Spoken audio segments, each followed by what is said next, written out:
how the VA just made it easier for veterans to see non-VA providers, how more than 500,000 veterans are avoiding VA disability compensation fraud, and more. And stick around until the end of this video. Veteransinfotap breaks down how veterans can end up in debt to the VA. With the person. Just out here today down at the border. If you look back in history, when we're a powerful force. We have helped put almost $2 billion in veterans' pockets, and it never seems to be enough. Welcome back, veterans, to another episode of VetComm News, your go-to source for veteran news, current events, and all the incredible work that's happening right here in the VetComm community. I'm Rachel Hernandez. I'm the manager of communications here at VetComm, and as always, we've got a ton in store for you today, so let's dive right in. The VA just made it easier for veterans to receive health care from non-VA providers. The department recently announced a significant policy change to make it both easier and faster for VA-enrolled veterans to access health care from non-VA providers at the department's expense.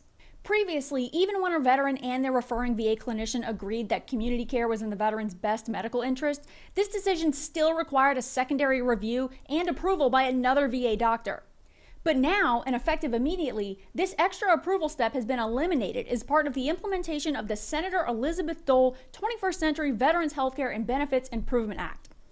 Since the 2019 Mission Act, veterans have been eligible for community care if it's in their best medical interest, the required care isn't available at a VA facility, they live in a state without a full-service VA facility, the VA can't meet wait time or distance standards, VA services don't meet quality standards, or the veteran qualifies under grandfathered provisions from the previous Veterans Choice Program.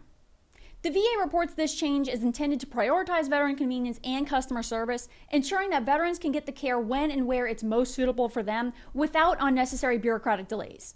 House Committee VA Chairman Mike Bose said in response to the news that veterans should always have access to the best health care that meets their individual needs, whether that's inside or outside the VA, and without a paperwork nightmare to make that happen.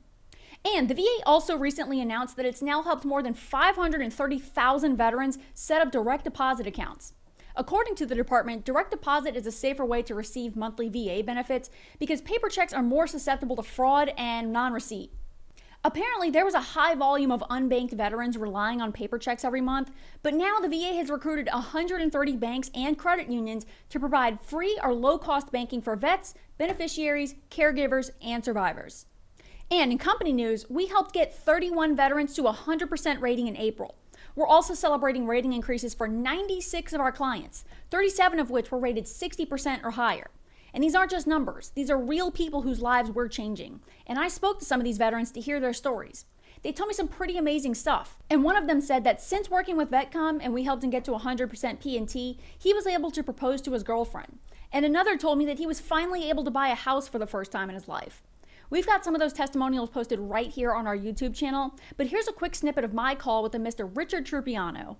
Oh, I recommend VetComm to any veteran who is trying to get an increase and doing it the right way and to be honest with it and try to move forward. Like everything else, everybody's a little concerned about what they're doing and skeptical about it. I think the biggest thing is to not be afraid to approach it from an open standpoint of talking about it, discussing it, get your medical records, get a copy of your medical records so you can review what it is you actually went through, whether you were in for 3 years, 10 years, or 20 years. All right, and listen up if you've got questions about VA disability claims. VetComm CEO Kate Monroe herself is going live every Thursday at 3:30 Pacific time on all VetComm US social media accounts to answer your questions about VA disability claims. It's totally free, so don't miss this chance to ask Kate your questions directly.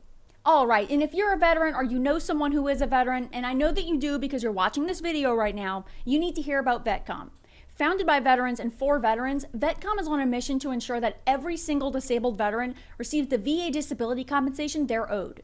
We helped over 10,000 veterans receive over $2 billion in lifetime VA disability compensation just last year. And this year, we expect to help 20,000 veterans receive more than $5 billion. But now it's your turn. Let us help you get your VA claim filed or help you get a higher rating. We help our clients with tech assistance, real-time claim submission support, comprehensive C&P exam prep, and more. Don't waste any more time. Visit vetcomm.us right now. You served your country, now let VetComm serve you. All right, now let me tell you about some of our new partnerships right here at VetComm. how to travel more often and for less? Army veteran and 6-time MMA world champion John Renkin is helping veterans do just that in an exclusive travel group. Find cruises, vacations, and more, some even free for veterans, in the Tactical Traveler Facebook group. We'll have that link down below. And 22 Salute, a spirits and coffee company that's providing service dogs to military members, and it supports several veteran causes. The 22 Salute vodka has won numerous awards and is filtered 22 times. More on that down below. Is it possible to be in debt to the VA? Well, yes, it is. It's happening primarily due to overpayments from the VA due to overwhelmed claim processors regarding the PACT Act. Jason with veteransinfotap breaks it down in one of his latest videos. Here's a peek. All right, so claims processors at the Department of Veterans Affairs were inadequately trained and underprepared for the influx of veterans seeking benefits under the PACT Act. The undertrained piece is a big piece of this, because the application of a effective date, so how they apply an effective date for various benefits, is even more convoluted when it comes to a new law that's passed. And that's where some of this is coming from. So I would say that the training thing, absolutely, they were not prepared and they were undertrained with how to deal with that. So this led to improper decisions and miscalculated payments, a federal watchdog told lawmakers on Wednesday.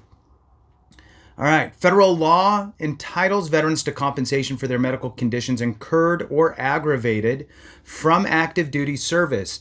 As of December 31st, 2024, more than 6 million veterans were receiving these benefits, according to the VA Office of Inspector General. But lack of training combined with inconsistent guidance led to incorrect payments to some beneficiaries, said Brent Aronott, Deputy Assistant Inspector General for the Office of Audits and Evaluations at the VA Office of Inspector General. The audits uncovered underpayments and overpayments. And if I remember right, I don't know if they're going to dive into this or not, a very small percentage of overpayments. Very small percentage of underpayments, high percentage of overpayments, meaning that most veterans are going to owe money to the VA, while others, the smaller percentage, were actually underpaid in back pay. Important information there. Watch the rest of that video at the link posted down in the description. All right, that's all for now. VetComm News drops every Thursday, and we post a ton of other great informational content right here on this channel, so make sure you like, share, and subscribe. I'm Rachel Hernandez. This has been VetComm News. We'll see you next time.